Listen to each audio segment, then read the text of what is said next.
মানে আমি ওকে যাইতে না করছিলাম, পরে ও চেঁচাচেঁতি করে গেছে, রায়হানের সাথে একাই গেছে।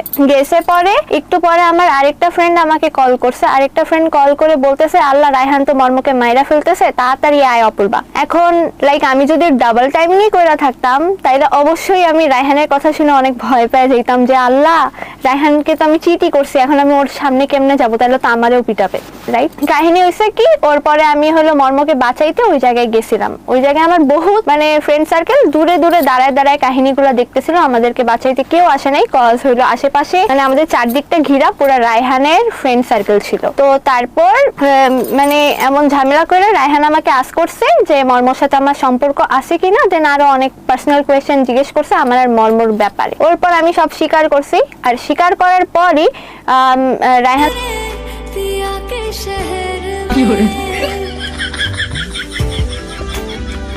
हाय